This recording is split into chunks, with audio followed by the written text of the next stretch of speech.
أعوذ بالله السميع العليم من الشيطان اللعين الرجيم بسم الله الرحمن الرحيم الحمد لله رب العالمين الصلاة والسلام على سيد الأنبياء والمرسلين سيدنا ونبينا وشفيعنا أبي القاسم محمد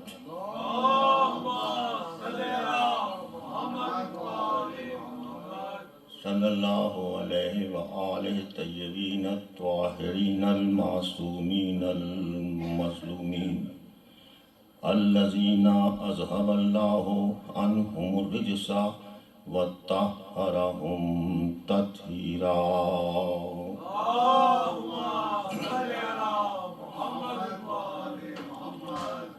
اما بعد فقد قال اللہ تعالی وتبارک فی محکم کتابہ الحکیم وہو اصدق الصادقین القائلین وقولہ الحق. بسم اللہ الرحمن الرحیم ولا تحسبن الذین قتلوا فی سبیل اللہ امواتا بل احیاء عند ربهم یرزقون. صلوات.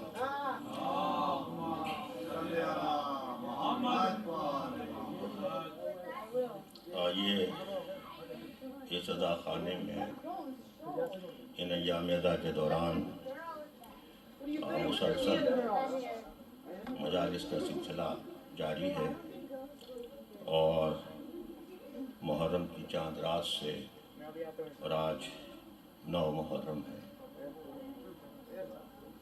مولا نے یہ سعادت عطا فرمائی کہ ہم اس ذکر کا اہتمام کریں. میں تو ہمیشہ کہتا رہا ہوں، میں جس میں بھی اختتام پر بھی، اور ظاہر آپ سب کی اور میری بھی سب کی آواز اور احساس یہی ہے کہ ہم جو بھی کرتے ہیں اپنی بساط کے مطابق کرتے ہیں، ورنہ صاحب ذکر کی شان کے مطابق کہاں ذکر کیا جا سکتا ہے. اور بہرحال جس عقیدت سے، جس محبت سے اور جس توجہ سے اس مقام پر ماشاءاللہ آپ سب نے یہ اہتمام کیا، واقعی بہت زیادہ قابل تعریف کہوں. ظاہر ہم کیا کہہ سکتے ہیں، اس کا اجر تو وہی دیں گے کہ جن کا ذکر کیا جا رہا ہے. اور یہ ظاہر ہے جیسا کہ آپ سبھی کو پتہ ہے اور میرے بھی علم میں آیا ہے کہ پہلی مرتبہ یہ ظاہر ایام اذا میں مجالس کا اہتمام ہوا ہے. تو میں تو یہ سوچ رہا ہوں اور سب کچھ دیکھتا ہوں تو مجھے تو ایسا نہیں محسوس ہوتا کہ شاید یہ پہلی بار ہو رہا ہے، کیونکہ ماشاءاللہ اتنا منظم اور اتنا بندوبست، اتنا اہتمام، اور خواتین و حضرات سب، بلکہ خواتین و حضرات ہی کیا، بچے بچیاں بھی سب ماشاءاللہ اتنے زیادہ اس میں اتنے منہمک ہیں اور اتنے مصروف اعضاء ہیں کہ مولا انہیں جزائے خیر عطا فرمائے. اور یہ اگر ماشاءاللہ دیکھیں نا، انسان اپنی بنیادوں سے پہچانا جاتا ہے اور اسی سے آگے ترقی کا اندازہ ہوتا ہے. تو جب ابتدائی مراحل میں ماشاءاللہ اتنی خوبصورتی سے، اتنے نظم و ضبط سے، اتنے حسن و نزاکت سے، اہتمام سے یہ سارا کچھ کیا جا رہا ہے تو انشاءاللہ آگے چل کر اور مولا اس کو ترقیاں دیں گے. لیکن زندگی کی تمام تر صورتحال اس بات کی گواہی دیتی ہے کہ جو بھی بڑا کام ہوتا ہے اور جو بھی اہم کام ہوتا ہے اس میں دشواریاں بھی ہوا کرتی ہیں، مسائل بھی ہوا کرتے ہیں. تو ظاہر ہے یہ بھی ایک بہت بڑا کام ہے اور بہت ہی اہم کام ہے اور بہت بڑا کار خیر ہے. تو اس میں بھی مشکلات، مراحل، مسائل درپیش ہوتے ہیں اور انہیں ظاہر ہے مولا کی عطا سے، ان کی عنایت سے ہم سب نے مل جل کر ہی حل کرنا ہے. آپ سب نے ظاہر ہے تو اس کے جو مالی مسائل ہیں، جو اس کے اور دوسرے معاملات ہیں، ان میں آپ کی دلچسپی بہت قابل قدر ہوگی. اور میری تو خیر کوئی کہنے کی ضرورت نہیں، آپ خود ہی ماشاءاللہ سب سمجھتے ہیں اور آپ ہی کی کوششوں سے یہ سب کچھ ہو رہا ہے. ایک فرد تو نہیں کر سکتا، یہ سب مل جل کے کر رہے ہیں. میں نے کہا کہ بچے اور بچیاں اتنے شوق سے، اتنی عمدہ ایک شرکت سے وہ اس میں حصہ لے رہے ہیں تو قابل قدر ہیں. تو یہی ہے کہ جو بھی مسائل ہیں، کیونکہ یہ مسائل وقتی طور پہ ہوتے ہیں، جب ایک دفعہ بات شروع ہو جائے تو وہ پھر آگے چلتی رہتی ہے۔ اور میں تو ویسے بھی اب آپ سے کہتا رہتا ہوں کہ اور آپ بھی اس بات کی تائید کریں گے کہ کسی کام کا شروع کرنا مشکل ہوتا ہے، ایک دفعہ شروع ہو جائے تو پھر آگے چل کے ماشاءاللہ اس میں ترقی کی رفتار آگے بڑھتی رہتی ہے۔ تو یہی آپ سے میں مخلصانہ یہی آپ سے درخواست کہوں یا کیا کہوں، تجویز کہوں، التجا کہوں کہ اس ماشاءاللہ مقدس مرکز کو اپنے تعاون سے، بھرپور تعاون سے دن دگنی رات چوگنی ترقی کا موقع دیں، تاکہ یہ ایک سہولت بھی ہے، اور ظاہر عبادت میں سہولت فراہم کرنا ایک بہت اہم کار خیر ہے، کیونکہ آج کی زندگی میں فاصلوں کی بہت اہمیت ہے، فاصلوں کی بہت اہمیت ہے، اور ظاہر اگر فاصلے کم ہو جائیں تو وہ بہت بڑی سہولت ہے، اور اتنے کم ہو جائیں کہ بالکل ہی بلا فاصل ہو جائیں تو پھر تو ظاہر ہے اس کی اور بھی زیادہ اہمیت ہو جاتی ہے۔ تو اگر وہ ایک سہولت میسر آ رہی ہے اور عبادت میں، تو پھر وہ تو بہت زیادہ ایک بڑا کام ہے، کیونکہ عبادت انسان کو سکون کے لیے ہوتی ہے، عبادت جزائے خیر کے لیے ہوتی ہے، عبادت آخرت کے لیے ہوتی ہے۔ تو جب یہ سب چیزیں سکون کے ساتھ ہوں، ایک اپنے ممکنہ تمام تر معاملات کے ساتھ ہوں، تو اس میں آسانیاں ہوتی ہیں۔ آپ کے اپنے ہی ماحول میں، آپ کے اپنے ہی علاقے میں، آپ کے اپنے ہی اطراف میں جب یہ سارا سلسلہ موجود ہے تو جو اس میں چھوٹے موٹے معاملات ہیں، جو اس کے مالی معاملات ہیں، مسائل ہیں، اس کو مل جل کے حل کرنے کی کوشش کی جائے، تاکہ اس کو اور زیادہ آسانی کے ساتھ اور بہتری کے ساتھ آگے بڑھایا جا سکے۔ اور یہ جو ابھی سلسلہ شروع ہوا ہے، یہ سب آپ دیکھیں ایک تربیت کا سامان ہے۔ میں تو ہمیشہ سوچتا ہوں، اور آپ یہ ظاہر آپ یہی سوچ رکھتے ہیں، غور کیجئے گا کہ یہ ہم بچوں کے لیے کر رہے ہیں، اپنے لیے تو خیر انسان کرتا ہی ہے کہ ہم بھی یہاں پڑھیں گے، نماز پڑھیں گے، یہاں پہ عبادت ہوگی، لیکن در حقیقت ایک مستقبل کا اہتمام بھی ہوتا ہے، اور مستقبل کا اہتمام اس طرح سے ہے کہ والدین جب کچھ کرتے ہیں تو اگرچہ وہ خود کرتے ہیں، لیکن ان کے سامنے آنے والی نسلیں بھی ہوتی ہیں، اور وہ مستقبل کی تعمیر میں اس میں امداد کرتے ہیں، حصہ لیتے ہیں۔ تو یہ صرف ایک مسجد کی تعمیر نہیں، یہ نسلوں کی تعمیر کا بندوبست ہے۔ بظاہر تو عبادت گاہ کی تعمیر ہے، لیکن حقیقتاً یہ نسلوں کی تعمیر ہے، کیونکہ آج جو چیز بنائی جاتی ہے وہ برسہ برس ماشاءاللہ اللہ تعالیٰ آپ سب کو سلامت رکھے اور آپ کی خدمات کو قبول فرمائے، لیکن بنیادی طور پر جو مقصد ہوتا ہے آپ کے سامنے موجود ہیں۔ کتنے سلسلے ہیں جہاں جہاں تعلق ہے جس جگہ سے، آپ دیکھیں کہ کبھی کس نے قائم کیا تھا اور آج کون وہاں عزاداری کر رہا ہے۔ تو یہ سلسلہ جاری رہتا ہے ایک تسلسل کے ساتھ، ایک کنٹینیوٹی کے ساتھ، اور جب یہ عبادت کا سلسلہ اس طرح ہوتا ہے تو معلوم ہو جاتا ہے کہ ہم اپنے مقصد زندگی کو پورا کر رہے ہیں۔ عبادت مقصد زندگی، اور ہم نے اسی اعتبار سے اس موضوع کو بھی منتخب کیا تھا، اور میں بہت شکر گزار ہوں آپ کا کہ آپ نے مجھے سنا اور مجھے ایک اپنے حسن سماع سے نوازا۔ بہت ہی مجھے اچھے سامعین میں رائے عطا ہوا، مولا کا کرم ہے یہ، کیونکہ ہماری تو ہر درسگاہ، ہماری ہر مسجد، ہماری ہر مجلس جو ہے وہ ایک بہت ہی بڑی دانشگاہ کی حیثیت رکھتی ہے۔ ایک بچہ یہاں بڑا سمجھدار، ذہین اور بہت ہی زیادہ اچھی سوچ رکھنے والا ہوتا ہے۔ تو جب گفتگو ہوتی ہے تو اس میں اندازہ ہوتا ہے کہ صرف بولنے والا، میں نے کل بھی کہا تھا، گفتگو نہیں کرتا بلکہ سننے والا بھی گفتگو کرتا ہے۔ اگرچہ خاموش ہوتا ہے لیکن اس کی گفتگو شامل فکر ہوتی ہے، اور اسی فکر سے جملے آگے آتے ہیں، بات آگے آتی ہے۔ اور میں بہت شکر گزار ہوں کہ آپ نے مجھے بڑا ایک اچھا یہ بھی لگ رہا ہے کہ یہ سال کی ایک پہلی عزاداری اس مسجد میں ہو رہی ہے، اور مجھے شرف حاصل ہوا، یہ سعادت ملی کہ یہاں مجھے آپ سے ملاقات کا موقع ملا اور آپ سے گفتگو کا موقع ملا۔ میری بھی بڑی خوش قسمتی اور خوش نصیبی ہے کہ میں ایک ایسی درسگاہ میں یہاں آیا ہوں جس کی بنیاد رکھی گئی ہے۔ تو میری دعا ہے کہ اللہ تعالیٰ، اور ہم سب کی دعا ہے کہ اس ادارے کو، اس مرکز کو، اس مسجد کو اللہ تعالیٰ دن دگنی رات چوگنی ترقی عطا فرمائے اور اپنے فضل و کرم سے نوازتا رہے، اور ہم اپنے معاملات، اپنے مسائل اپنے آپ ہی باہم طریقے سے حل کرنے کی طرف توجہ کرتے رہیں۔ درود پر محمد و آل محمد۔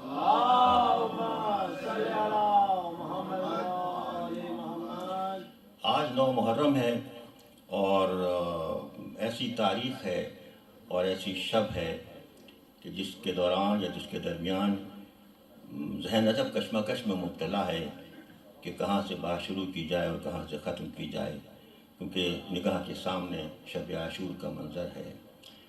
تاریخ کربلا میں شب عاشور کی جو اہمیت ہے وہ میں سمجھتا ہوں کہ اتنی زیادہ ہے کہ شب عاشور پیغام عاشور کے لیے بہت زیادہ نمایاں طور پہ نظر آ رہی ہے۔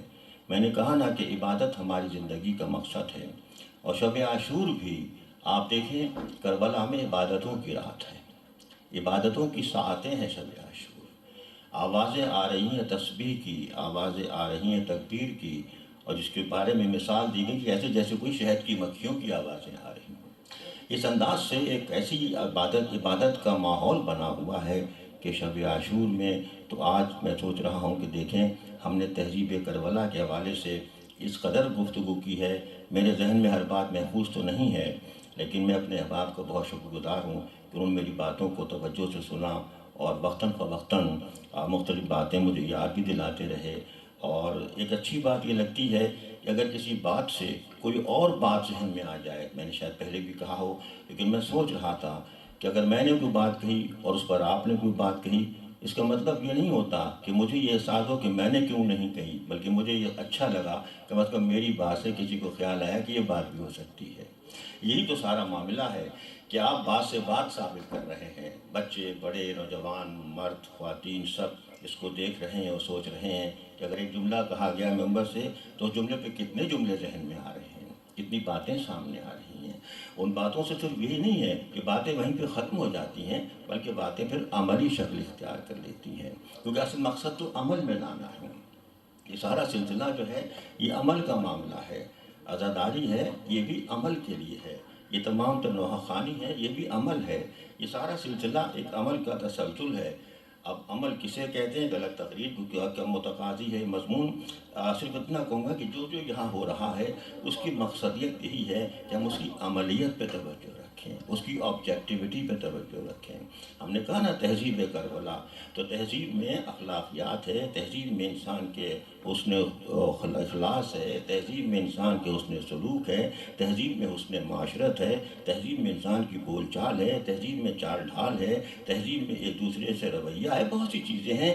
اور اس کے ساتھ تہذیب میں یہ ہے کہ انسان کے ساتھ کیسے پیش آتا ہے، اور تہذیب میں یہ ہے کہ بندہ اپنے معبود کی بارگاہ میں کس طرح پیش ہو رہا ہے۔ یہ ہے، یہ عاجزی کربلا نے بتائی ہے، یہ بندگی کا مفہوم کربلا نے بتایا ہے کہ تکبر نہیں کرنا ہے، سادگی رکھنی ہے، انکساری رکھنی ہے، عاجزی رکھنی ہے، یہ کربلا کا پیغام ہے۔ وہ جو ہمارے بزرگ شاعر دوست نے کہا تھا کہ اسی کو جانیے بندہ، دیکھیں یہ کربلا کا درس ہے، اسی کو جانیے بندہ خدائے بندہ پرور کا، کیا تکرار ہے خوبصورتی سے بندے کے لفظ کی، اسی کو جانیے بندہ خدائے بندہ پرور کا، جو بندہ اس کے بندوں سے خدا بن کر نہیں ملتا۔ یہ دیکھیں یہ محمد والے محمد بلند تر صلوات، اللہم صلی علی محمد وآل محمد۔ یہ تہذیب کربلا ہے، یہ خلاصتاً یہ ہے کہ یہاں معلوم ہوتا ہے کہ ہاں یہ وہ ہے جس کی وابستگی تہذیب کربلا سے ہے کہ اسی کو جانیے بندہ خدائے بندہ پرور کا، وہ بندہ کہ جس کے بندوں سے خدا بن کر نہیں ملتا، وہ بندہ کہ جو اس کے بندوں سے، کیا بندے کی تکرار لفظ کی ہے اور کس خوبصورتی سے ہے کہ بندہ تو وہی ہے جو اس کے بندوں سے خدا بن کر نہیں ملتا۔ جب یہ سادگی آتی تو معلوم ہوتا ہے کہ امام علی مقام نے کربلا میں کس سادگی کے ساتھ، کس خلوص کے ساتھ، کس قربت کے ساتھ، کس نسبت کے ساتھ تمام معاملات کو دیکھا ہے اور تمام معاملات کو دنیا کے سامنے پیش کیا ہے۔ اور عبادت کے معنی ایسے بتائے ہیں کہ عبادت کو مقصد تخلیق جن و بشر کہا گیا ہے، اور عبادت ہی ہماری مقصدیت ہے۔ قرآن نے یہ کہا کہ وَمَا خَلَقْتُ الْجِنَّ وَالْإِنسَ إِلَّا لِيَعْبُدُونِ، کتنے واضح الفاظ ہیں، بارہا آپ نے تلاوت بھی کیے ہیں اور آپ نے سنے بھی ہیں کہ اب میں تجزیہ نہیں کر سکتا، نہ میرا مقام نہ میری حیثیت، لیکن میں سوچ رہا ہوں کہ قرآن نے کتنی وضاحت سے کہا کہ نہیں خلق کیا جن و انس کو مگر اس لیے کہ عبادت کریں۔ یعنی اب دیکھیں نا، مسلسل لفظوں پہ گفتگو کر رہے ہیں اور عبارتوں پہ گفتگو ہو رہی ہے، تو یہاں بھی آپ دیکھیں قرآن نے کس انداز سے بیان کیا ہے کہ وَمَا خَلَقْتُ الْجِنَّ وَالْإِنسَ إِلَّا لِيَعْبُدُونَ۔ جہاں اللہ کا لفظ آ گیا وہاں مفہوم کی کیفیت ہی کچھ اور ہو جاتی ہے۔ اب میں بحیثیت طالب علم کہہ سکتا ہوں اور سوچنے کی ظاہر ہے مجھے کوئی تعویل کا تو اختیار نہیں پہنچتا، معاذ اللہ ہمیں کیا ہماری حیثیت، لیکن ہاں ایک طالب علمانہ سوچ کے مطابق کہنا چاہتا ہوں کہ یہ بھی کہا جا سکتا تھا کہ ہم نے جن و انس کو عبادت کے لیے پیدا کیا، وہ بھی بات وہی ہے، لیکن نہیں، یہاں مقصد وہ نہیں ہے، یہ نہیں کہا گیا کہ ہم نے جن و انس کو عبادت کے لیے پیدا کیا، بلکہ یہ کہا گیا کہ نہیں پیدا کیا مگر اس لیے کہ عبادت کریں۔ اب یہ دیکھیں، دو لفظ ہیں اردو کے، دونوں بہت مختصر سے لفظ ہیں، لیکن دونوں کے معنی میں بڑا فرق ہے۔ ایک لفظ بھی ہے اور ایک لفظ ہی ہے۔ بھی اور ہی دونوں مختصر سے الفاظ ہیں، لیکن دونوں میں بڑا فرق ہے۔ یہ نہیں کہا گیا کہ عبادت کے لیے بھی پیدا کیا، نہیں، بلکہ کہا عبادت کے لیے ہی پیدا کیا، اللہ آ گیا اس میں، وما خلقت الجن والانس الا لیعبدون، نہیں خلق کیا۔ یہ تو انداز بیان ہے نا قرآن کا، صاحبان مطالعہ تشریف فرق میں ہے، مجھ سے بہتر ظاہر سمجھتے ہیں چیزوں کو، کہ دیکھیں جہاں بھی یہ لہجہ آ رہا ہے وہاں ایک خاص مفہوم کو واضح کرنا مد نظر ہے۔ یہ تو سارا قرآن توجہ دلانے کے لیے ہے، لیکن اگر اس بات کی جانب خاص توجہ دلانی ہے تو وہاں یہ لہجہ اختیار کیا جا رہا ہے کہ ہاں وما خلقت الجن والانس الا لیعبدون، کہ ہم نے نہیں خلق کیا جن و انس کو مگر اس لیے کہ عبادت کریں۔ اب یہاں پہ معلوم ہوا کہ عبادت بھی مقصد نہیں ہے، عبادت ہی مقصد ہے، عبادت ہی مقصد ہے۔ اب ذرا آگے بڑھیں اور سوچیں کہ اب اگر قرآن نے یہ کہہ دیا کہ عبادت ہی مقصد ہے، میں بچوں کے لیے، نوجوانوں کے لیے ذرا سوچیں اور غور کریں۔ اب عبادت کا تصور تو ہمارے ذہن میں کچھ اور ہے، ٹھیک ہے، وہ بھی عبادت ہی ہے، لیکن قرآن تو کہہ رہا ہے کہ نہیں، عبادت ہی مقصد ہے۔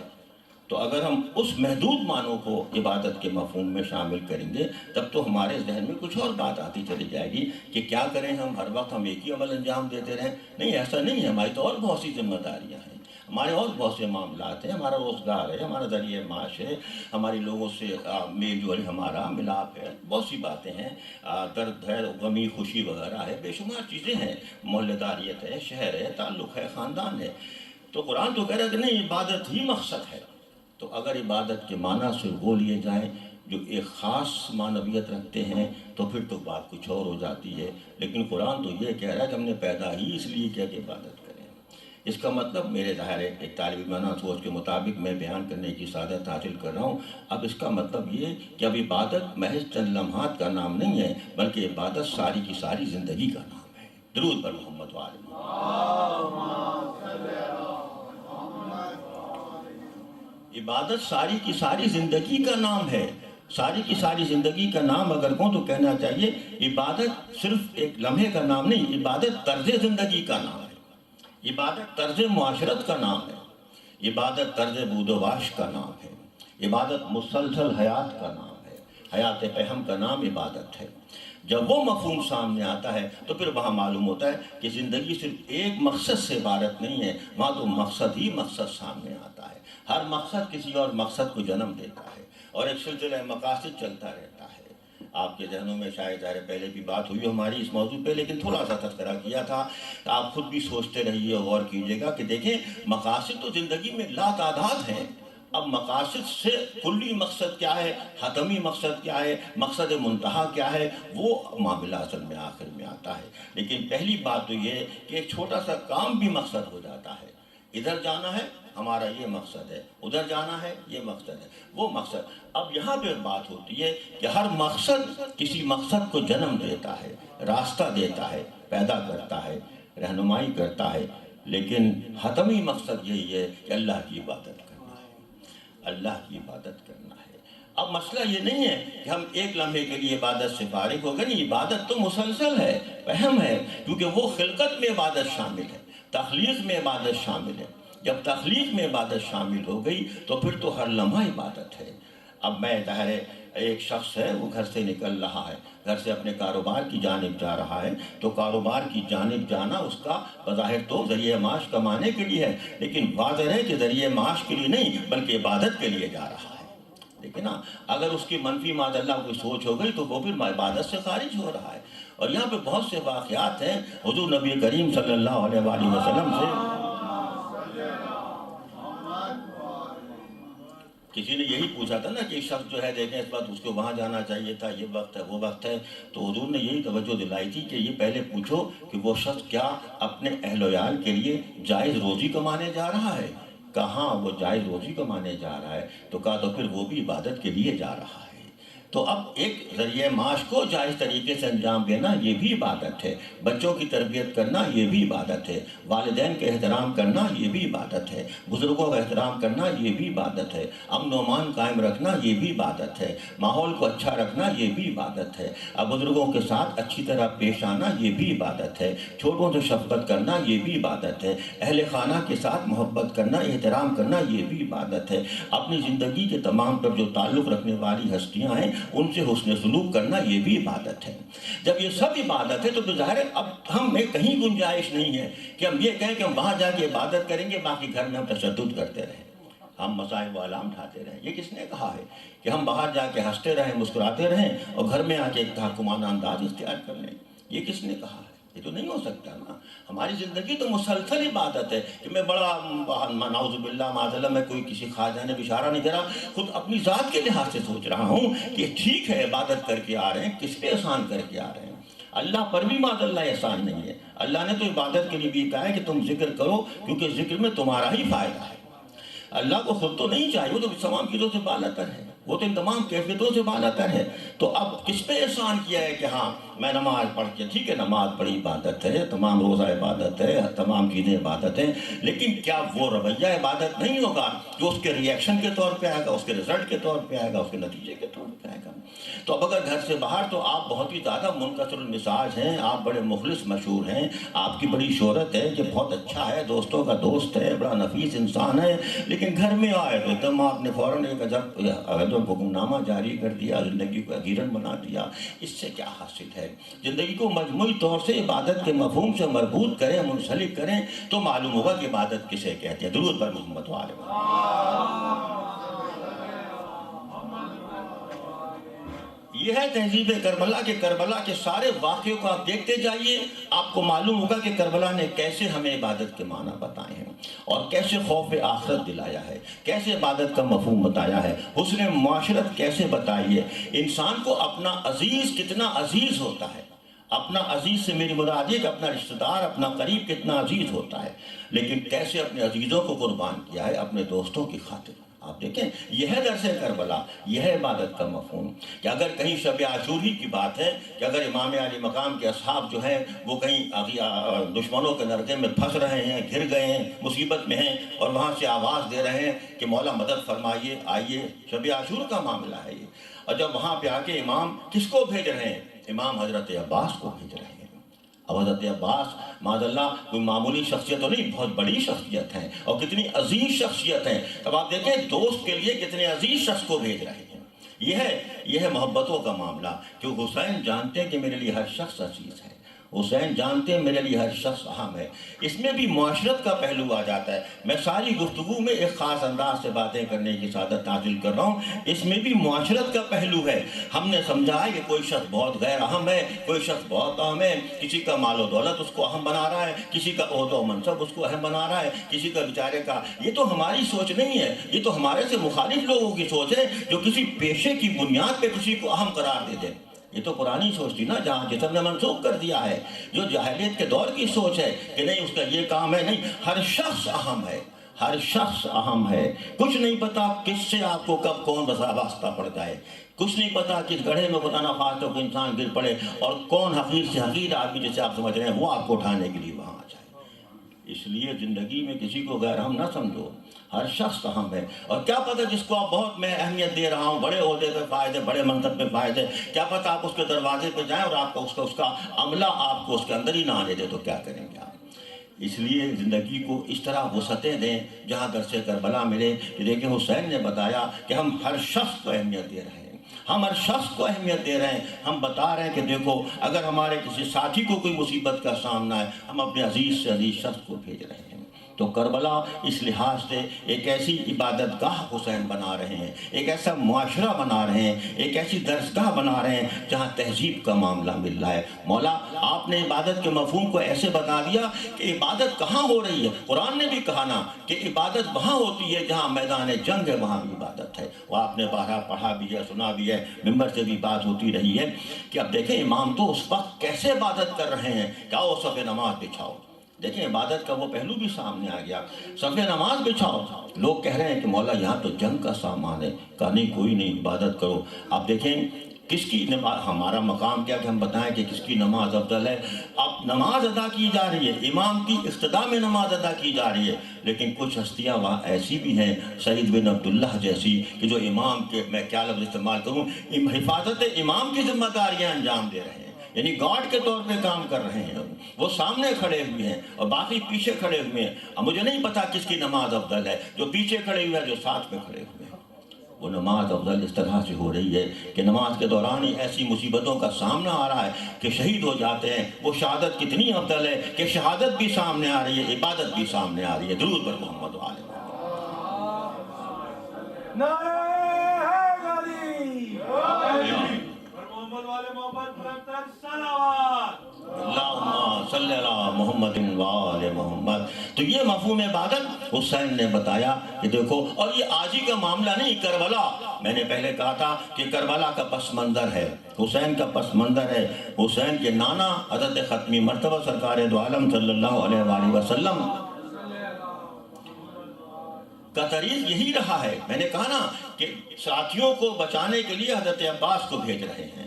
امام علی مقام کی سرشت میں، ان کے پس منظر میں یہی روح شامل ہے، یہی مزاج شامل ہے، اور وہاں پر وہ مزاج ایسے شامل ہے کہ آپ نے پڑھا ہے تاریخ اسلام میں، آپ دیکھیں کہ جب کوئی جنگ میں، جب غزبے میں، کسی مقام جد و جہد میں اگر کوئی دشوار مقام آ جاتا ہے اور مشکل آ جاتی ہے تو حضرت ختمی مرتبہ اپنے قریب سے قریب لوگوں کو آگے لا رہے ہیں، قریب سے قریب لوگوں کو آگے لا رہے ہیں۔ آپ دیکھیں وہ پھر وہ مقام ہے، اگر موتا کا مقام ہے تو وہاں پہ سامنے آ رہے ہیں، اگر بدر کا مقام ہے وہاں سامنے آ رہے ہیں، اگر احد کا مقام ہے تو وہاں سامنے آ رہے ہیں۔ تو حضرت جعفر کوئی معمولی تو نہیں تھے جنہیں شہید کر طرح کیا جائے۔ تو یہ زندگی کا وہ انداز ہے جہاں بتایا جا رہا ہے کہ امتحان ہے، آزمائش ہے کہ تم کیسے اپنے عزیزوں کو اہمیت دے رہے ہو، ہر شخص کو اہم سمجھا جا رہا ہے۔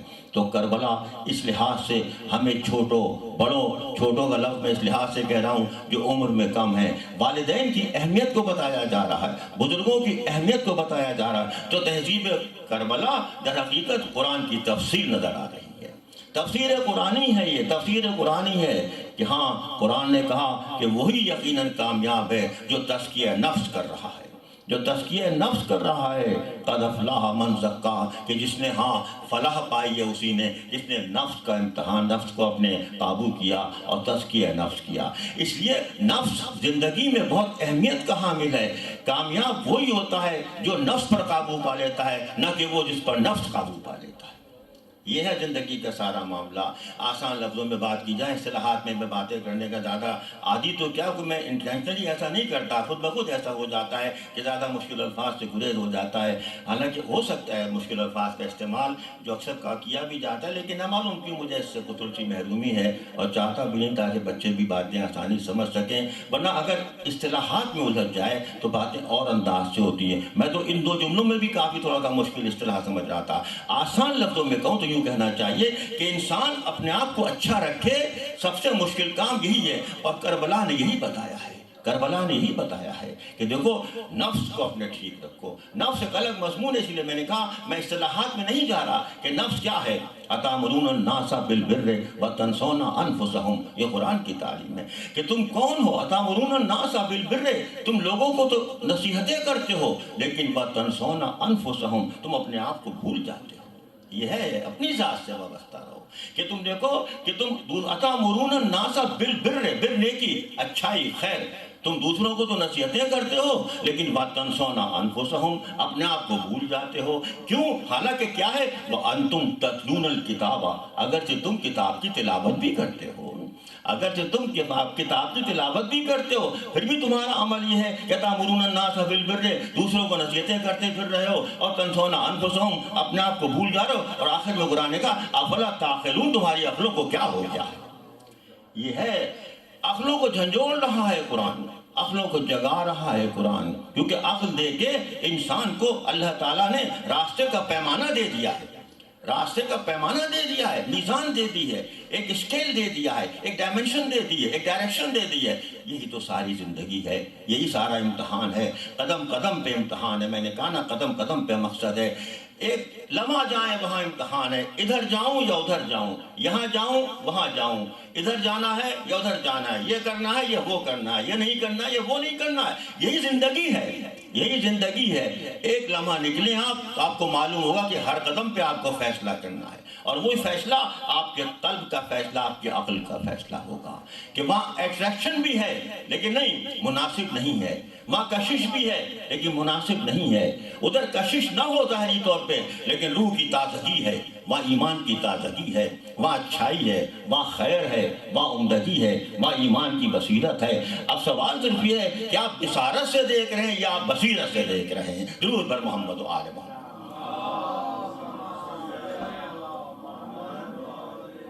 محمد میں تو یہ سمجھ رہا تھا، دیکھیں یہ ہے داستر سے کربلا، یہ ہے تہذیب کربلا، کہ کربلا نے بتایا کہ ہمیں کدھر جانا ہے، ہمیں کدھر جانا ہے۔ زندگی میں موت کا شکار ہونا ہے یا موت میں زندگی تلاش کرنی ہے، یہ ہے کربلا۔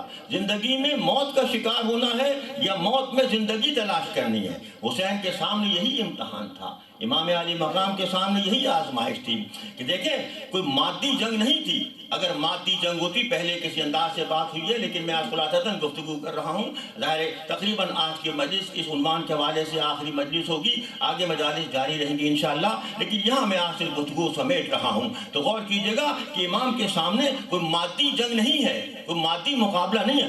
اگر مادی معاذ اللہ مقابلہ ہوتا تو اس کی تیاری بھی مادی انداز سے کی جاتی ہے۔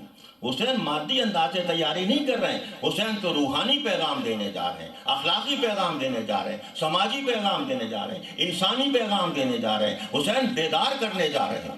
جب بیدار کرنے جائیں تو پھر وہاں مادیت کا معاملہ نہیں ہے۔ حسین وہاں بتا رہے ہیں کہ ہم مادیت سے مقابلہ نہیں کریں گے، ہم تو روحانیت سے مقابلہ کریں گے، ہم روحانیت سے مقابلہ کریں گے، کیونکہ بقا روح کو حاصل ہے، بقا روح کو حاصل ہے۔ حسین جانتے ہیں کہ انسان فنا ہونے والا ہے، انسان فنا، قرآن کا پیغام ہے، کیا انسان فنا ہونے والا ہے، کہ ہاں ہر شخص جو بھی آیا ہے اسے دنیا سے جانا ہے، اسے دنیا سے جانا ہے۔ کل نفس ذائقۃ الموت، کل بات ہوئی تھی، پرسوں بات ہوئی تھی، سوچا تھا، ہم نے غور کیا تھا کہ ہر شخص کو موت کا مزہ چکھنا ہے، ہر ایک کو جانا ہے۔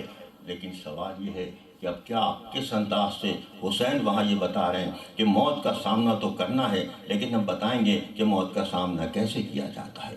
تو مولا حسین نے زندگی ڈھونڈی ہے، حیات ابدی ڈھونڈی ہے، حیات دوام ڈھونڈی ہے۔ حیات دوام ڈھونڈنے کے لیے حسین نے سارے کا سر گھر لٹا دیا، اور پھر وہی بات آئی کہ مل رہے ہیں مشہور ہمارے ساتھی بزرگ، اب تو ظاہر اللہ کو پیارے ہوئے، کیا شاندار شاعر تھے، کیا بات تھی ان کا ایک سلام تھا، شاید میں نے کبھی اس سے کوئی اور شعر پڑھا ہو، لیکن یہ بھی مجھے اپنے مضمون سے قریب نظر آ گیا تو یاد آ گیا۔ کیا بات کہی ہے کہ مل رہے ہیں کربلا والوں سے یہ دونوں سبق۔ جناب صفی حضرت دانش صاحب کا شعر ہے، پنڈی کے ایک بہت اچھے پروفیسر، بہت اچھے انسان اور ہمارے اچھے بزرگ تھے، اور مجھ سے میرے اہل خانہ سے بہت محبت کرتے تھے۔ تو وہ ان کا ایک شعر ہے یہ سلام کا کہ مل رہے ہیں کربلا والوں سے یہ دونوں سبق، کیا لٹانا چاہیے اور کیا بچانا چاہیے۔ یہ ہے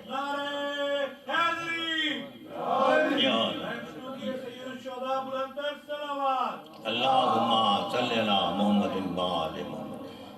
کیا لٹانا چاہیے اور کیا بچانا چاہیے۔ میں نے ایک شعر پہلے پڑھا تھا نا، جذبہ تعمیر نو، وہ کا بات آئی تھی، کہتا تھا یہ شبیر سے بستیاں تو ہیں بہت، جنگل بسانا چاہیے۔ یہ اسی میں پھر آگے کہا انہوں نے کہ مل رہے ہیں کربلا والوں سے یہ دونوں سبق، مل رہے ہیں کربلا والوں سے یہ دونوں سبق، کیا لٹانا چاہیے اور کیا بچانا چاہیے۔ کیا کچھ لٹا دیا اور کیا کچھ بچا دیا۔ حسین نے بتا دیا کہ یہ لٹا کے میں نے یہ بچایا ہے۔ آج جہاں جہاں بھی نماز کی صدائیں آ رہی ہیں، جہاں جہاں بھی اذانوں کی آوازیں ہیں، یہ حسین کی عطا ہے۔ مولا اگر آپ کی قربانیاں شامل نہ ہوتی تو آج دنیا کا منظر کیا ہوتا، دنیا کا ماحول کیا ہوتا۔ لیکن امام عالی مقام نے ایک ایسی فضا قائم کر دی ہے جس فضا میں مادیت کو شکست ہوئی ہے اور روحانیت کی فتح ہوئی ہے۔ حسین نے بتایا ہے کہ زندگی کیسے گزاری جاتی ہے۔ آج تمام عالم انسانی کے لیے، تمام نسلوں کے لیے، تمام بچوں بڑوں کے لیے، سب کے لیے وہ پیغام ہے کہ آؤ دیکھو، بڑوں کا احترام کرو، قرآن کو پڑھو، دیکھو قرآن کو سمجھو، اور پھر کربلا کی تہذیب کا مطالعہ کرو۔ تمہیں معلوم ہو جائے گا کہ کربلا میں حسین کا کردار تفسیر قرآن کے طور پہ سامنے آ رہا ہے۔ وہ اگر بچوں کے لیے شفقت ہے، باعث شفقت ہیں، اگر وہ بڑوں کے لیے احترام کا باعث ہیں، تو ظاہر ہے وہ قرآن کی تعلیم ہے۔ قرآن بچوں کو، اولاد کو والدین کی اطاعت کی ایسے ہدایت کر رہا ہے کہ پورا ایک اسکول قائم کر دیا ہے، ایک درسگاہ قائم کر دی ہے، اور کتنا قریب رکھا ہے۔ بات سے بات آ گئی تو کہتا چلوں میں اس بات کا قائل عادی نہیں کہ میں خاص طور سے کسی کو ہدایت کروں، میری کیا حیثیت کہ میں کوئی ڈائریکٹو جاری کروں، لیکن ایک طالب علم کے طور پہ باتیں کر رہا ہوں، بچوں سے بھی ایسی باتیں کر رہا ہوں۔ غور کیجیے گا کہ والدین کی عزت اتنی زیادہ ہے، اتنی اہمیت ہے کہ قرآن کریم میں جہاں جہاں بیشتر طور پہ والدین کے احترام کا تذکرہ آیا ہے، وہ عجب بات ہے کہ وہ اللہ کی عبادت کے فوراً بعد تذکرہ آیا ہے۔ کتنی اہمیت دی ہے قرآن میں، کتنی اہمیت دی ہے، اور اسی رشتے سے، اسی تعلق سے کربلا میں ہمیں تہذیب میں وہ چیزیں نظر آ رہی ہیں۔ قرآن نے کہا نا وَإِذْ أَخَذْنَا مِيثَاقَ بَنِي إِسْرَائِيلَ لَا تَعْبُدُونَ إِلَّا اللَّهَ وَبِالْوَالِدَيْنِ إِحْسَانًا۔ یاد کرو اس وقت کو جب ہم نے بنی اسرائیل سے عہد لیا تھا۔ کیا عہد لیا تھا؟ کہ تم اللہ کے سوا کسی اور کی عبادت نہ کرو گے، اور یہ بھی وَبِالْوَالِدَيْنِ إِحْسَانًا، اور والدین کے ساتھ احسان کرو گے، احسان کرو گے۔ آپ صاحبان علم تشریف فرما ہے، لفظوں کی وضاحت کی ضرورت نہیں، لیکن صرف بچوں سے میں ایک علمی گفتگو کا خاص لطف ہوتا ہے، ایک خاص کیفیت ہوتی ہے، تو یہاں پہ کہوں گا کہ احسان عربی لغت میں کچھ اور معنی رکھتا ہے، قرآنی لغت میں کچھ اور معنی رکھتا ہے، ہماری روزمرہ کی لغت میں کچھ اور معنی رکھتا ہے۔ ہم بھی کہتے ہیں نا بڑا احسان کر دیا، بڑا احسان کیا ہے۔ ہم احسان کہتے ہیں کسی ایسی چیز کو جو انڈیو ہوا کرتی ہے، اور قرآن احسان اسے کہتا ہے جو ڈیو ہوا کرتی ہے۔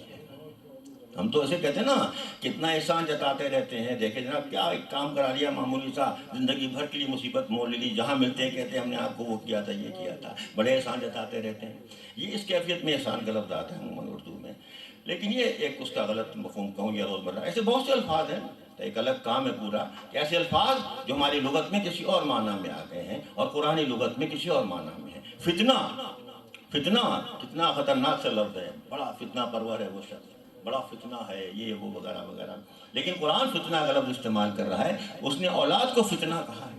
تو اولاد فتنہ تو نہیں معاذ اللہ ان معنوں میں جن معنوں میں ہمارا استعمال ہو رہا ہے، لیکن فتنہ امتحان ہے، فتنہ آزمائش ہے، اولاد آزمائش ہے، اولاد نعمت بھی ہے، اولاد آزمائش بھی ہے۔ جس طرح مصیبتیں آزمائش ہوتی ہیں اسی طرح نعمتیں بھی آزمائش ہوتی ہیں۔ ہم تمہیں آزمائیں گے دے کر بھی، اور ہم آزمائیں گے لے کر بھی، نعمتوں سے بھی آزمائیں گے اور محرومیوں سے بھی آزمائیں گے، ہم تمہیں آرام سے بھی آزمائیں گے، ہم تمہیں مصیبتوں سے بھی آزمائیں گے۔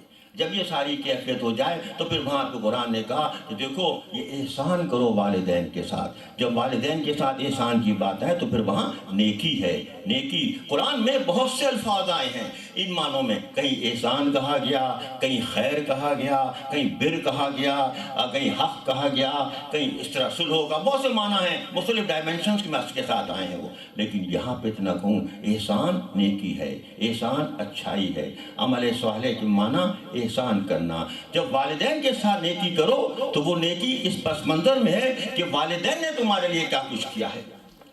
میں ظاہر ہے اپنی باتیں کروں، آپ کی باتیں کروں، اور بچوں سے کہہ رہا ہوں، نوجوانوں سے کہہ رہا ہوں کہ یقین جانیے آج ہم جو کچھ بھی ہیں اللہ کا کرم، مولا کا اعجاز، اس کا تو خیر کوئی تذکرہ ہی نہیں، وہ تو بہت ہی بڑی بات ہے، اس کو ہم وہاں کہاں تک بیان کر سکتے ہیں، لیکن اگر دنیاوی لحاظ سے دیکھیں تو میں آپ ہم سب جو کچھ بھی ہیں وہ اپنے والدین کی وجہ سے ہیں۔ میری تعلیم اپنی جگہ پہ، آپ کی تعلیم اپنی جگہ پہ، آپ کا پیشہ ورانہ شعور اپنی جگہ پہ، آپ کی پروفیشنل اسٹرگل اپنی جگہ پہ، آپ کی تمام تر جد و جہد اپنی جگہ پہ، ٹھیک ہے بڑی محنتیں کرتا ہے انسان، بڑا سب کچھ کرتا ہے، لیکن اگر بنیادی طور پہ دیکھیں تو سارا معاملہ تو والدین کا ہے۔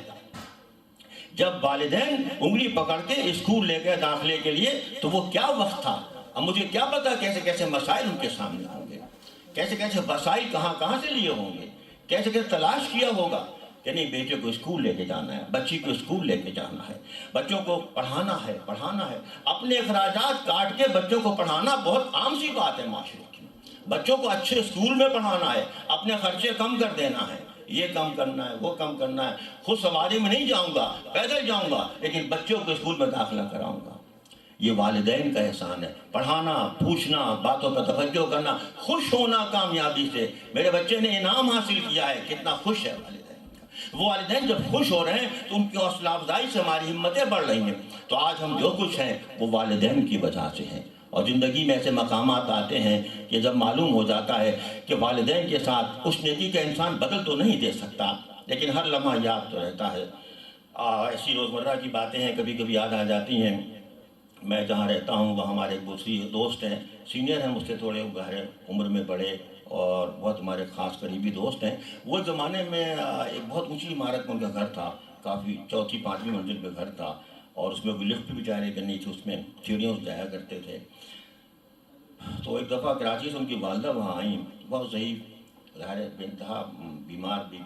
تو میں نے دیکھا کہ وہ اب والدہ کو، حالانکہ نوکر وغیرہ بھی ان کے تھے، لیکن وہ والدہ کو کرسی پہ بٹھا کے خود اوپر لے کے جا رہے تھے، کرسی پہ بٹھا کے چوتھی منزل پہ، اور خود بھی بیچاری کی عمر اس وقت میں خاص کوئی 60 کے قریب ہوگی، اس حالت میں تھے۔ تو میں دیکھ رہا تھا، میں بھی جو گزارا ہے تھوڑا بہت جو کر سکتا تھا کیا۔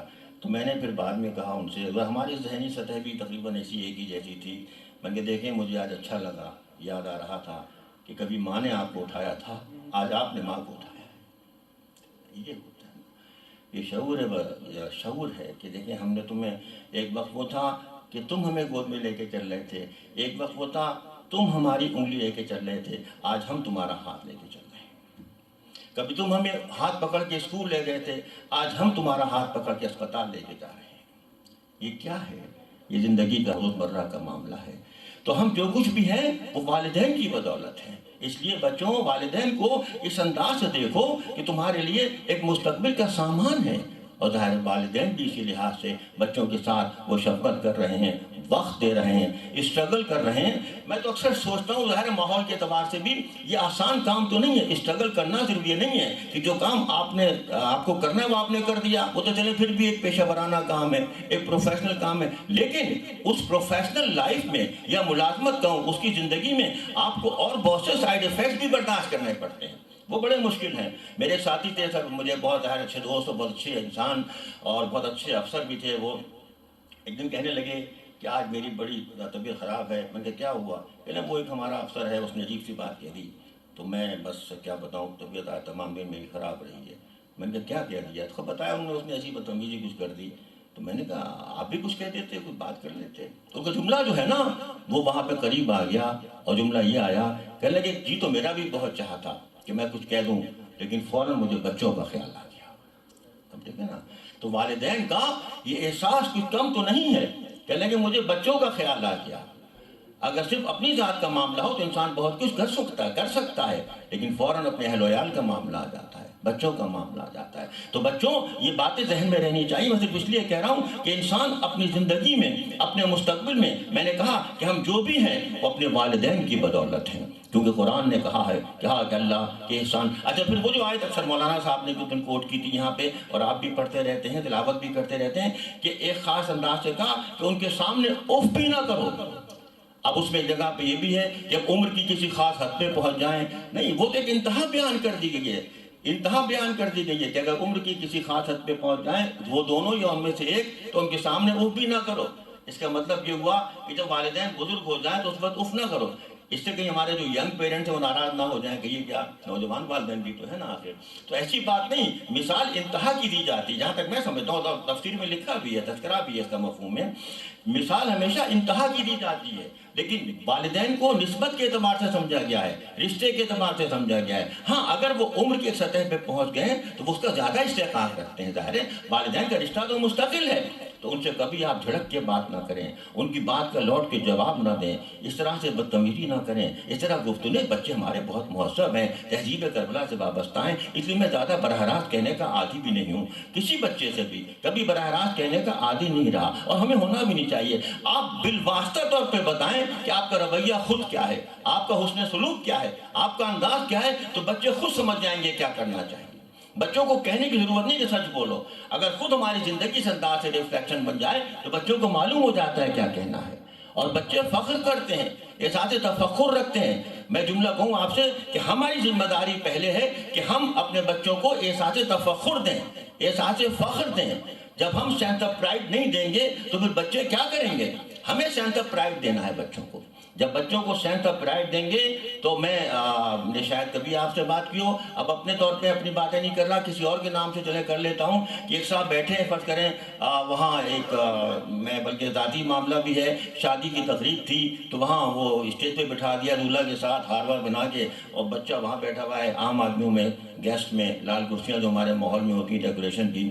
تو بعد میں کہنے لگا آپ وہاں بیٹھے تھے، معاف کیجیے گا ذاتی زندگی کی باتیں کرنے کا وہ نہیں، لیکن ایک اجمالی طور پر بات کر رہا ہوں، تو کہنے لگا آپ تو اسٹیج پہ بیٹھے تھے، میں نیچے بیٹھا تھا لوگوں میں، اور لوگوں کو پتا بھی نہیں کہ میں کون ہوں، کیا ہوں، کس کا ہوں، کیا نہیں ہوں، لیکن وہ آپ کے بارے میں اشارہ کر کے اچھی باتیں کہہ رہے تھے کہ بڑے اچھے ہیں، بڑے وہ ہیں، تو یقین جانیے اس کی آنکھوں سے آنسو سے روا ہو رہے تھے۔ اور وہ اتنا، میں نے تب سے سوچا کہ بچوں کو آپ سینس آف پرائڈ دیں۔ اب نہ اسے پتا ہے کہ کون ہے، نہ دوسرے کو پتا کون ہے، لیکن ایک شخص کہہ رہا ہے کہ آپ جب وہ، میں نے کہ بیٹا غلط کہتے ہیں، وہ ایسی گمراہ کر رہے تھے، کوئی پتہ نہیں انسان ذرا دیر میں سلپ ہو سکتا ہے، بد دعا کرو لمحہ خیر پہ قائم رکھے، کچھ پتہ نہیں کہ آج ہی ہے تو کل کیا ہوگا۔ لیکن وہ ایک بچہ اپنے باپ پہ اپنے آپ کو ایک تفخر کا احساس دے رہا ہے۔ جب یہ سلسلہ آ جائے گا تو پھر وہاں معلوم ہوتا ہے کہ ہماری تہذیب کیا ہے۔ تو ہماری تہذیب کا یہی تو امتیاز ہے کہ یہ رشتوں کا ایسا سلیقہ موجود ہے، ایسا سلیقہ موجود ہے، یہ صرف اولاد اور والدین کے معاملے میں نہیں، یہ زوج اور شوہر کے معاملے میں بھی ہے، یہ بھائی اور بھائی کے معاملے میں بھی ہے، یہ بہن اور بھائی کے معاملے میں بھی ہے، یہ پڑوسی اور پڑوسی کے معاملے میں بھی ہے، یہ دوست اور دوست کے معاملے میں بھی ہے۔ تو یہ تو ایک پروفیشن کی حیثیت سے بھی ہے، ایک مالک اور مزدور کے معاملے میں بھی ہے، ایک آجر اور اجیر کے معاملے میں بھی ہے۔ ہر معاملے میں جب اس دارگاہ سے آپ وابستہ ہو گئے تو آپ کو معلوم ہو جانا چاہیے کہ آپ ایک ایسی بارگاہ سے، ایک ایسی درگاہ سے وابستہ ہو گئے کہ جہاں آپ جب ذکر کر رہے ہیں تو وہاں اس ذکر میں آپ کو ساری فضیلتیں عطا ہو رہی ہیں۔ اب مولا عباس کا ذکر کرنے والا جب ذکر کرتا ہے تو کیا وہ وفا کے معنی نہیں سمجھے گا؟ لیکن نا صرف یہ تو نہیں کہ ہم نے بس نام لے لیا، نہیں، ایک وفا کے معنی اسے معلوم ہوں گے۔ جب امام عالی مقام کا تذکرہ کرنے والا تذکرہ کرے گا تو کیا اسے عہد کے معنی نہیں معلوم ہوں گے؟ کیا اسے نہیں معلوم ہوگا؟ اگر کوئی بی بی سکینہ کا تذکرہ کرے گا تو کیا اسے پیاس بجھانے کے معنی نہیں معلوم ہوں گے؟ اگر کوئی حضرت علی اکبر کا تذکرہ کرے گا تو کیا اسے جوانوں کی اہمیت کا اندازہ نہیں ہوگا؟ یہ سارے سلسلے بتا رہے ہیں کہ ہم رشتوں کی تمام تر تقدیس کو کیسے محسوس کریں۔ معاشرہ اور کیا ہے؟ معاشرہ یہی تو ہے جو تقدیس نسبت کو بتاتا ہے، رشتوں کے تقدس کو بتاتا ہے، ورنہ انسان تو اپنے کیمیکل وجود سے، اپنے طبیعتی وجود سے، طبعی وجود سے تو برابر سے معلوم ہوتا ہے، لیکن یہ حکمت ہے، یہ دین ہے، یہ مذہب ہے جس نے ہمیں ایک مہذب معاشرے کی شکل دے دی ہے۔ ورنہ کیمسٹری تو وہی کم و بیش ہے، طبعی نظام تو وہی کم و بیش ہے، وہی انسان ہے، وہی اس کی فیکلٹیز ہیں، ساری فیکلٹیز، لیکن وہ فیکلٹیز اپنی جگہ پہ، لیکن اصل فیکلٹی وہ بارگاہ ہے جہاں تشریف فرما ہے۔ یہ بتاتی ہے کہ نہیں، وہ بہن ہے، وہ بھائی ہے، وہ بیوی ہے، وہ شوہر ہے، وہ باپ ہے، وہ ماں ہے، وہ دوست ہے، وہ ساتھی ہے۔ جب یہ سارے سلسلے سامنے آ جاتے ہیں تو پھر معلوم ہوتا ہے کہ انسان کی ساری بنیادی فطرت جو ہے، خواہ وہ حیوانی صفات ہوں، خواہ وہ اس کی غضبی صفات ہوں، خواہ وہ اس کی نطق کی، بولنے کی اور ادراک کی صفات ہوں، یہ ساری یکجا جمع ہو جاتی ہیں تو پھر وہاں شعور کے معنی آ جاتے ہیں، اور جب وہ شعور آتا ہے تو پھر وہاں ہر پیشے میں، ہر پروفیشن میں، ہر مرحلے پہ، ہر جگہ انسان بتا دیتا ہے کہ میں اس بارگاہ سے تعلق رکھتا ہوں جسے تہذیب کربلا کہتے ہیں۔ بس گفتگو ختم، خاصا وقت آپ کا لیا، اور آج ظاہر ہے شب بیداری ہے۔ یہ شب بیداری کی اصطلاح بھی ہماری تہذیب کی اصطلاح ہے، لوگوں نے ہم سے مستعار لے لی ہے۔ اچھی بات ہے، اصطلاحیں جانی چاہیے آگے تک، لیکن جہاں سے آغاز ہوتا ہے وہاں تو قائم رہتی ہیں۔ شب بیداری کیا اصطلاح ہے؟ اور شب بیداری بھی شاید اس لیے ہے کہ ہم تو مستقل بیدار ہیں۔ انسان کو بیدار تو ہو لینے دو، ہر قوم پکارے گی ہمارے ہیں حسین۔ کیا صرف مسلمان کے پیارے ہیں حسین؟ چرخ نو بشر کے تارے ہیں حسین۔ انسان کو بیدار تو ہو لینے دو، ہر قوم پکارے گی ہمارے ہیں حسین۔ جب ہمارے ہیں حسین تو پھر وہاں پہ شب بیداری ہو یا زندگی کی کوئی بھی بیدار کیفیت ہو، وہاں حسینی جب میدان عمل میں آتا ہے تو بیدار نظر آتا ہے۔ مولا آج شب عاشور ہے، کل کی صبح ہوگی، سورج عاشور طلوع ہوگا، منظر تنہائی سامنے ہوگا۔ کیا کیفیت ہے، کس مرحلے کا بیان کیا جائے؟ سید سجاد اپنے والد گرامی سے درخواست کر رہے ہیں کہ بابا جان، یہ جو مردوں کے خیمے ہیں یہ عورتوں کے خیموں سے بہت قریب ہیں۔ شب عاشور کی بات ہے یہ، کہا ان خیموں کو ذرا فاصلے پہ کر دیں تاکہ ادھر کی آوازیں ادھر نہ جائیں، ادھر کی آوازیں ادھر نہ جائیں۔ تو مولا حسین نے کہا بیٹا ایک رات رہ گئی ہے، کل کی صبح آئے گی، کل کی صبح آئے گی، کل کی دوپہر سے پہر عصر ہوگی، تم ہوگے اور یہ خیمے ہوں گے، تم چاہو ان کو قریب کر لینا، چاہے ان کو دور کر لینا۔ سو بارو یہ منظر سامنے آ رہا ہے، شب عاشور کا منظر ہے۔ مولا یہاں بھی تہذیب کربلا کی ایک ایسی آواز بلند کر رہے ہیں کہ شہادت میں ارادے کو شامل کر رہے ہیں، شہادت میں علم کو شامل کر رہے ہیں۔ مولا نے خطبہ دیا ہے شب عاشور، پڑھیے اور پڑھا ہوگا، پڑھتے رہتے ہیں، غور کیجئے گا۔ کیا اجازت دے رہے ہیں، سب سے کہہ رہے ہیں، چراغ گل کر رہے ہیں کہ جاؤ تم جا سکتے ہو، جاؤ تم جا سکتے ہو۔ ارادہ انہیں معلوم ہے مولا کو کہ کوئی جانے کو تیار نہیں ہوگا، لیکن مولا اجازت دے رہے ہیں تاکہ تاریخ رقم کر سکے کہ دیکھو حسین نے اجازت دے کے بتا دیا کہ شہادت میں ارادہ شامل ہے، شہادت میں مرضی شامل ہے۔ سب سے کہہ رہے ہیں، سب سے کہہ رہے ہیں۔ آہاں تک ان جواب دینے والے کون ہیں؟ جواب دینے والے زہیر بن قین ہیں، جواب دینے والے مسلم بن اوسجا ہیں، جواب دینے والے سب سے اہمیت کے حامل حضرت عباس علمبردار ہیں۔ ہائے مولا جب آپ نے حضرت عباس سے کہا ہوگا کہ عباس تم بھی جا سکتے ہو، تم بھی جا سکتے ہو، اور صرف تنہا نہیں کسی کا ہاتھ تھامو اور اس کو بھی ساتھ لے جاؤ۔ ہائے مولا عباس نے فوراً نجف کی جانب رخ کیا اور کہا بابا جان کیا آپ نے 21 رمضان کو اسی لیے حسین کے ہاتھ میں ہاتھ دیا تھا؟ ہائے مولا یہ کیسے ہو سکتا ہے کہ حسین تنہا رہ جائیں اور میں چلا جاؤں؟ مولا آپ کے لیے جان حاضر ہے، آپ کے لیے زندگی حاضر ہے۔ ہائے مولا تو حسین جانتے ہیں، لیکن ایک یہاں پہ اقمہ میں حجت ہو رہی ہے اور بتا رہے ہیں کہ دیکھو میں ارادے میں شہادت کی ایک ایسے شمولیت کر رہا ہوں۔ مسلم بن اوسجا اور زہیر بن قین کہہ رہے ہیں کہ مولا یہ کیسے ہو سکتا ہے کہ ہم چلے جائیں آپ تنہا رہ جائیں؟ اگر 70 بار بھی ایسا ہو کہ ہماری جان چلی جائے اور ہم خاک ہو جائیں، لیکن ہم زندہ ہو کر بھی کبھی ایسا نہیں سمجھ سکتے، نہ ایسا کر سکتے ہیں کہ آپ اکیلے رہ جائیں۔ آئے سوگوارو حسین سب کے ساتھ ہیں، سب تیار ہیں۔ کل کی صبح کے لیے، آج کی رات کے لیے ایک لفظ استعمال ہوتا ہے اور شاعری میں بھی لوگوں نے استعمال کیا ہے کہ امام عالی مقام اور ان کے ساتھیوں نے مہلت مانگی تھی، ایک رات کی مہلت۔ ارے حسین مہلت مانگتے نہیں ہیں، حسین تو مہلت دے رہے ہیں، حسین مہلت دے رہے ہیں کہ ہاں شاید کوئی خیال آ جائے، شاید کوئی خیال آ جائے۔ ارے ابھی تو حر کو واپس آنا ہے نا، حر کو ادھر آنا ہے۔ ہائے مولا آپ نے عبادت کی رات کیسے گزاری ہے؟ خیموں سے آوازیں آ رہی ہیں، عبادت کی تسبیح کی آوازیں آ رہی ہیں۔ اسی شب عاشور مائیں اپنے اپنے خیموں میں بیٹھی ہیں۔ ایک ماں کا تذکرہ آپ نے پڑھا ہے اور سنا ہے۔ دیکھتے جائیے کس کس انداز سے اپنے بچوں کو تربیت دے رہی ہیں اور کہہ رہی ہیں کہ دیکھو آج کل کی صبح آئے گی، تم کسی سے پیچھے نہ رہنا، مولا کی نصرت میں جان کا نذرانہ پیش کر دینا ہے۔